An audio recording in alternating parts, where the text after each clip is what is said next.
Fala, conjobianos! Como vocês estão? Só de boa. Gente, tá chegando ao final nosso estudo. Espero que tenha sido bem proveitoso para vocês, né? Espero que vocês tenham aprendido bastante, que vocês tenham estudado bastante, né? É maravilhoso a gente ler a palavra de Deus e sempre descobrir coisas novas, né? Tenha sido uma bênção para vocês, assim como foi pra gente também. Esse método indutivo é bom porque, como já comentaram aqui no canal, né, nos vídeos anteriores, você pode aprender do próprio texto sem precisar de muitos livros te auxiliando nessa compreensão. E isso é muito interessante, isso é muito legal. Você bebe direto da fonte, que é a palavra de Deus. Sem mais delongas, já vou até esperar agora, já deixa o like aí. Deixou? Agora se inscreve ali, ó, bem aqui embaixo aqui, ó. Legal, vamos ao vídeo. Estamos indo para o capítulo 4, é o último capítulo da nossa saga de estudos de Filipenses. Deixa aqui embaixo nos comentários, inclusive, se você quer aprender sobre algum outro livro, se você quer que a gente explique sobre algum outro livro, se você tem curiosidade sobre algum outro livro. Se for algum assunto mais complexo, a gente pode chamar outro pastor para nos estar nos auxiliando e a gente vê direitinho o que for melhor para que você aprenda da palavra de Deus.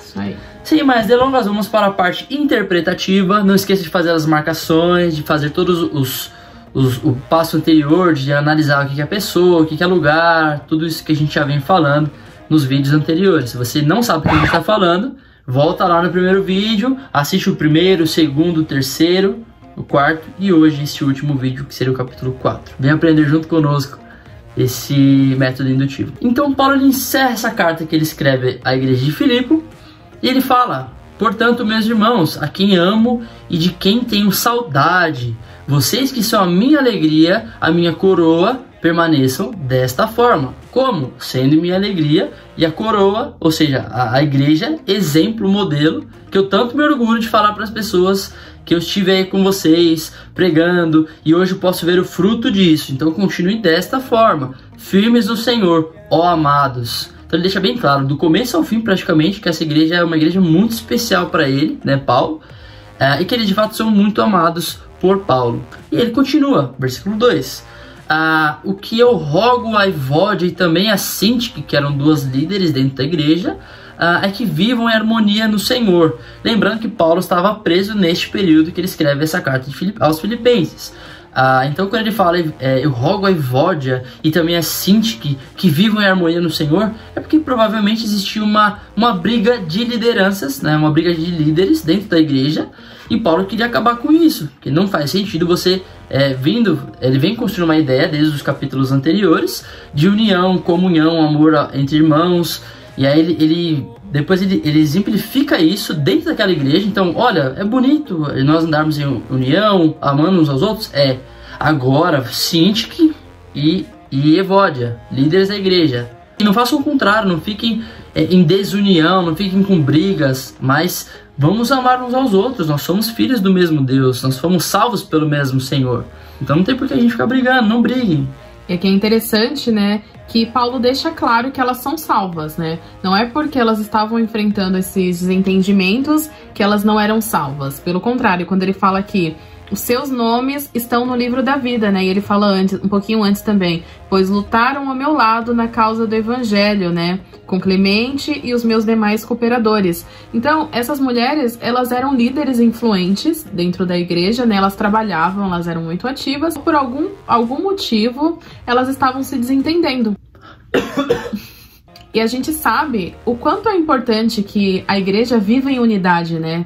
Porque não adianta. Você não pode se dar bem, eu só gosto do grupinho A, eu só gosto do grupinho B, eu viro a cara pra um, viro a cara pra outro. Isso não funciona no corpo de Cristo, né? Porque ele morreu, como a gente já falou em outras vezes, né? Ele morreu por todos nós, porque a gente sabe que é importante que a igreja viva em unidade, né? Sem briguinhas bestas, sem discussões, né? Nós sabemos que nós somos pessoas diferentes, que nós temos opiniões divergentes, né? Mas essas opiniões, elas precisam ser respeitadas, né? Desde que elas não firam a palavra de Deus.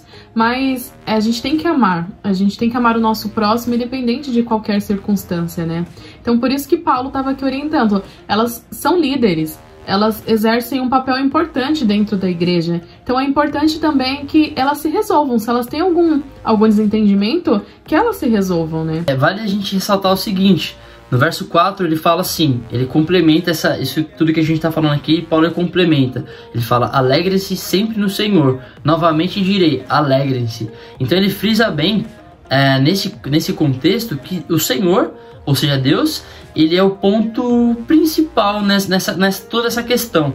Então se alegrem em quem? No Senhor. Ele é o ponto de equilíbrio para essa alegria, né? Para esse equilíbrio no corpo de Cristo. É o Senhor quem nos liga. Nós somos corpo de Cristo, em Cristo Jesus.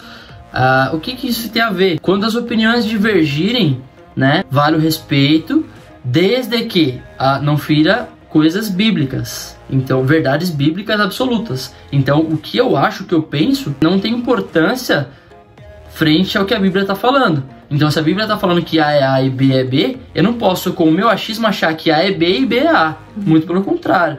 Então, a minha opinião não pode ser mais importante que a palavra de Deus. A Bíblia tem sempre que ser prioridade. Deus sempre prevalece, né? Exatamente.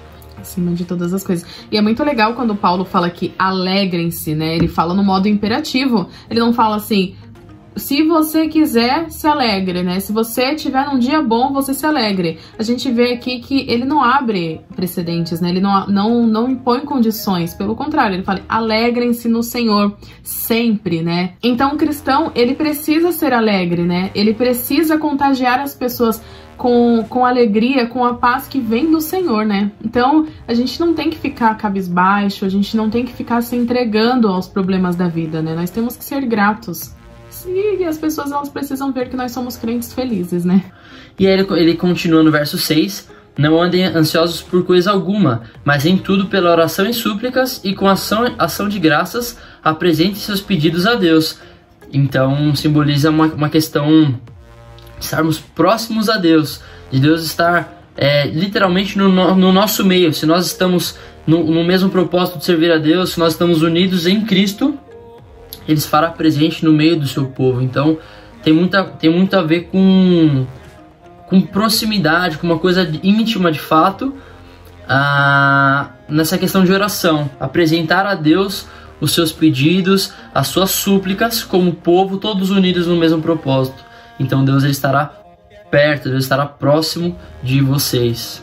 É muito interessante, né, que Paulo, ele fala o que nós não devemos fazer, mas em contrapartida ele traz o contraste, né? Que quando ele fala, não fiquem ansiosos, né? Mas ao invés de vocês ficarem ansiosos, preocupados com alguma coisa, vocês orem, né? Supliquem a Deus. E não somente isso, né? Não somente orem, não somente supliquem, mas tenham ação de graças, né? Porque a gente tem a mania de focar nos problemas, né? Então, ao invés de focar nos problemas, vamos focar nas bênçãos que Deus tem derramado sobre as nossas vidas, né? Quantas coisas Ele faz por nós. E aí ele continua no verso 7. E a paz de Deus, que excede todo entendimento, guardará os seus corações e as suas mentes em Cristo Jesus. Isso tem muita relação com um comportamento prático, por sua vez também está relacionado com uma transformação, uma mudança de dentro para fora.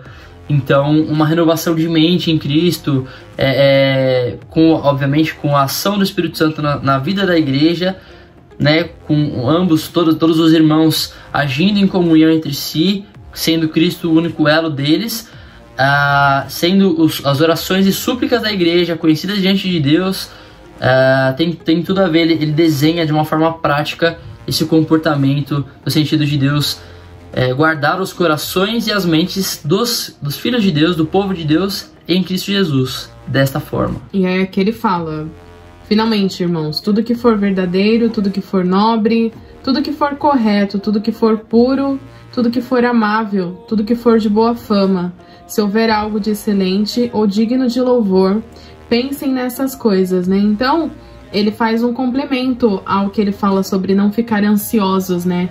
Então, ao invés de vocês perderem o tempo de vocês pensando em coisas que nem aconteceram, né?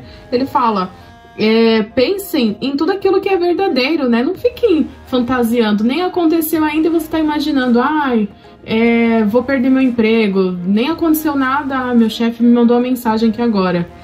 Deve ser que ele vai me demitir, né? Então você começa a viajar, você começa a inventar um monte de teorias na sua cabeça, né? Então, ele fala, Pensem naquilo que é verdadeiro, né? Naquilo que é nobre, naquilo que é correto, naquilo que é puro, principalmente. Não fiquem contaminando a mente de vocês, né? Porque a gente sabe que antes da gente pecar através das palavras, através das ações, tudo começa aqui. Então, ao invés de vocês ficarem alimentando, né, o coração de vocês, alimentando a mente de vocês com coisas que desagradam a Deus, né? E nisso, no caso dos jovens, se aplicam muitas coisas, né? São séries, são vídeos, são filmes, né? Então, ao invés de vocês ficarem poluindo a mente de vocês com essas coisas que não agradam a Deus, pensem em coisas puras, né? Pensem em coisas que são dos céus, né? Então, é basicamente isso que ele tá falando aqui. Se houver algo digno de louvor, né? Então, pensem nessas coisas. Tirem da mente de vocês essas preocupações, essas aflições, né? Como a gente já falou, agora a gente já tá acabando a quarentena, mas a gente sabe que as consequências virão, né? Serão muitas pessoas depressivas, serão muitas pessoas desesperadas, né, sem saber o que fazer, por falta de emprego, por conta de crises, né? Mas nós servimos a um Deus que é um Deus que pode todas as coisas, é um Deus que cuida de nós em todo o tempo, né? Então, não fiquemos ansiosos, né? Confiemos, entreguemos tudo nas mãos de Deus, porque Ele está cuidando da gente. E aí ele complementa no 9. Tudo que vocês aprenderam, receberam, ouviram e viram em mim, ponham em prática, e o Deus da paz estará com vocês. Aí entra um pouco até o que a gente falou no vídeo anterior. De novo, se você não viu, volta lá para assistir. Mas Paulo, ele tinha um comportamento de um verdadeiro cristão, a ponto dele poder falar isso, né? Ele tinha, entre aspas, moral para falar isso, né? Ele podia falar isso porque de fato ele vivia isso, e as pessoas viam isso. Então ele podia falar muito bem: façam como eu faço, sigam o meu exemplo e sirvam a Deus verdadeiramente como eu faço. Que sirva também de reflexão para nós, assim como nós perguntamos na semana passada: será que hoje a gente pode falar isso, né, para alguém? Sigam o meu exemplo, façam como eu faço, né? Será que as pessoas darão crédito a isso, né? Que fique a reflexão, porque de fato nós temos que procurar viver para a glória de Deus verdadeiramente o tempo todo, né? E aí agora, né, a partir do versículo 10, ele vem para o tema central da carta, né, que foi aquilo que a gente tinha comentado desde o princípio, né, que seria o agradecimento pelas doações que a igreja fez para ele, né? Porque ele falou sobre a igreja continuar firme, ele trouxe algumas orientações de algumas coisas que precisavam ser ajustadas na igreja, né? Mas o foco principal dessa carta foi o agradecimento. Porque, como a gente sabe, Epafrodito, né, ele foi enviado até a prisão, né, como uma oferta da igreja, né? Ele foi com a oferta e como oferta, né? Porque ele ficaria lá para servir a Paulo, mas devido à doença dele, o fato da igreja ter ficado preocupado, né, com o estado dele, então ele não ficou lá por muito tempo, né? Ele levou a carta até Paulo, depois Paulo escreveu a carta de volta para a igreja e ele voltou trazendo notícias, né? Então, aí aqui Paulo ele começa: alegro-me grandemente no Senhor, porque finalmente vocês renovaram seu interesse por mim. De fato, vocês já se interessavam, mas não tinham oportunidade para demonstrá-lo. Não estou dizendo isso porque esteja necessitado, pois aprendi a adaptar-me em toda e qualquer circunstância, né? Então, Paulo aqui, ele mostra, mais uma vez a gente comentou, que a igreja de Filipos, apesar de ser uma igreja pobre, era uma igreja que ajudava muito, né? Que tinha visão missionária, né? Então, quando Paulo passou por dificuldades lá na igreja de Corintos, né? Foi a igreja de Filipos que o ajudou. E aí ele fala que não estou dizendo isso porque eu esteja necessitado, porque eu aprendi a adaptar-me a toda e qualquer circunstância.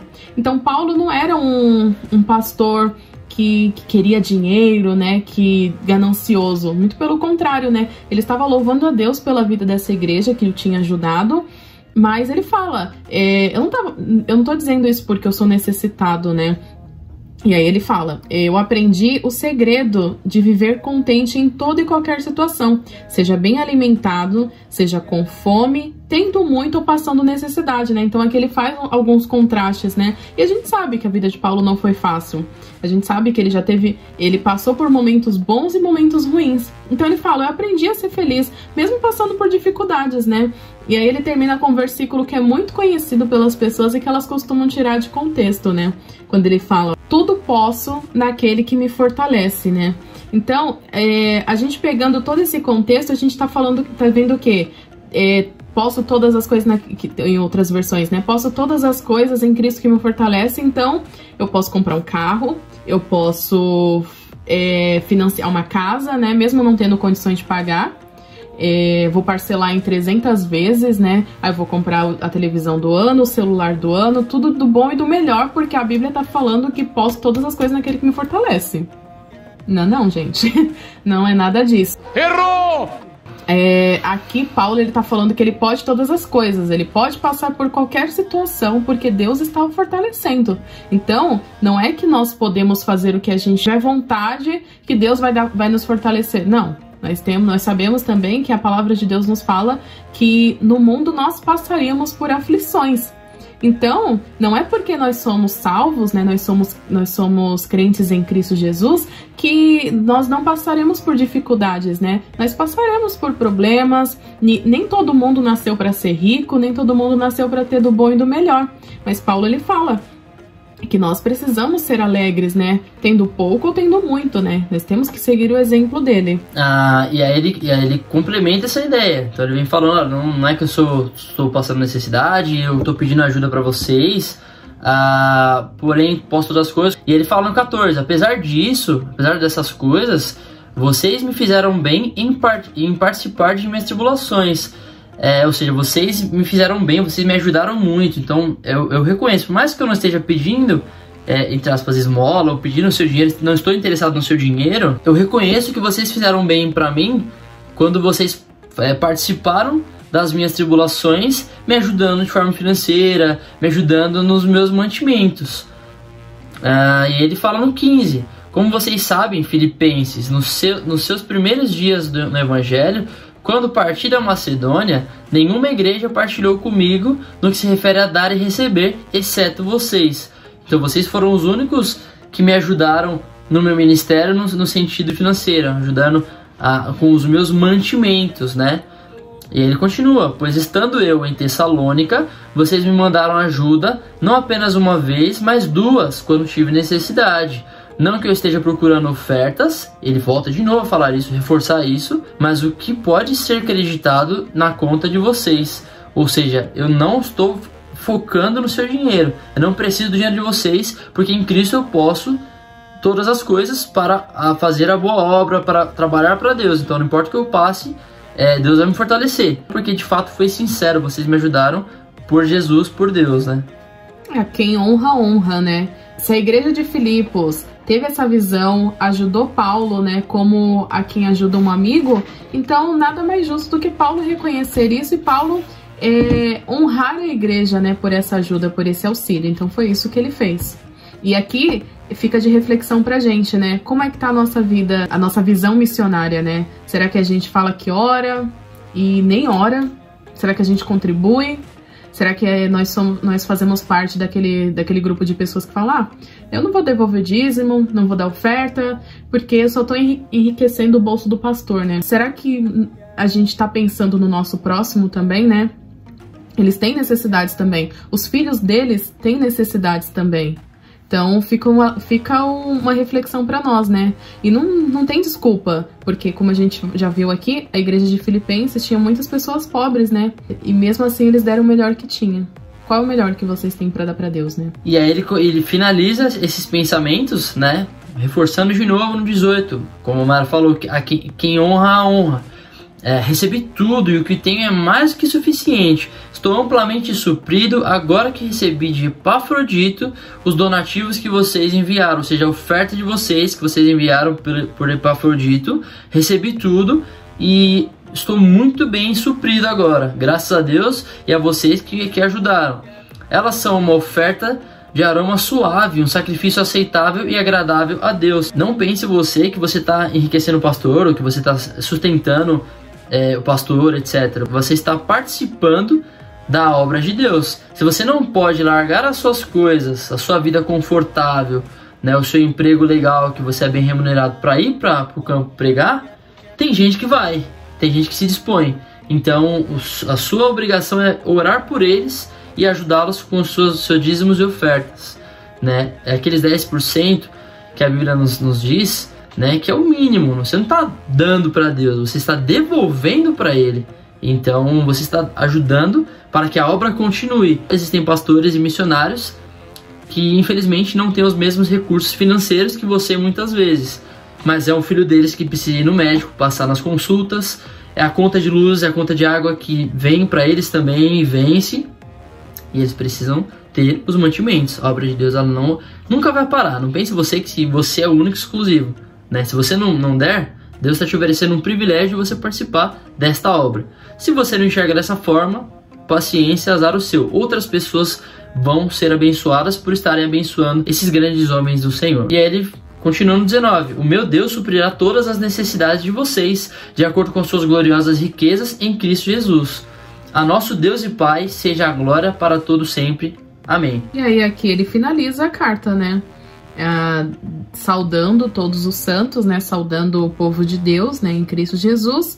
E aí ele fala que os irmãos que estão com ele, né? Então aí ele fala, né? Que os irmãos também que estavam com ele, né? Inclusive Timóteo, também estavam mandando lembranças, né? Também estavam enviando saudações, especialmente os que estão no palácio de César, né? A graça do Senhor Jesus Cristo seja com o espírito de vocês. Amém. E é assim que ele encerra, né? Essa carta para a igreja de Filipos. E chegamos ao final, né, pessoal? E felizmente e infelizmente, né? Foi uma bênção, né? Deus falou grandemente aos nossos corações. Espero que tenha falado de vocês também. Espero que saia daqui muitas aplicações, né? E não parem simplesmente no livro de Filipenses, né? Esse método pode ser aplicado em outros livros da Bíblia, né? Em qualquer livro da Bíblia. Basta vocês quererem, né? Pedirem o direcionamento de Deus, né? Porque lá em Tiago ele fala: alguém tem falta de sabedoria? Peça a Deus, que a todos dá liberalmente, né? Então, peçam sabedoria, peçam entendimento para que Deus abra os corações de vocês, né? Deus abençoe as vossas vidas. Mais uma vez peço, se você não é inscrito, tem muita gente que assiste os vídeos e não é inscrito no canal. Então se inscreve aqui, ajude-nos a fortalecer esse trabalho, né? Compartilhe com pessoas, abençoe vidas. Quanto mais pessoas aprenderem o método indutivo, mais pessoas vão aprender a ler e ter a compreensão da palavra de Deus. Então seja uma bênção, seja um instrumento de bênção na vida de pessoas. Que Deus use a sua vida para transmitir a sua mensagem. Você pode ser compartilhando vídeos, pode ser inspirando você a trazer estudos, a trazer mensagens, da forma que Ele quiser te usar, que você seja muito usado por Deus, para a sua glória. Amém. Beleza? Deixa o like, comente aqui embaixo. Se você quiser saber de mais outros livros, algum livro específico, como falei mais no começo do vídeo, comente aqui embaixo no vídeo e nós vamos aprender juntos sobre qualquer outro livro que você queira aprender também. Beleza? É isso aí, foi muito bom estudar com vocês, né? Espero que venham outras oportunidades. Deus abençoe. E não se esqueçam, juntos somos com o Jovem. Deus abençoe, pessoal. Falou, galera.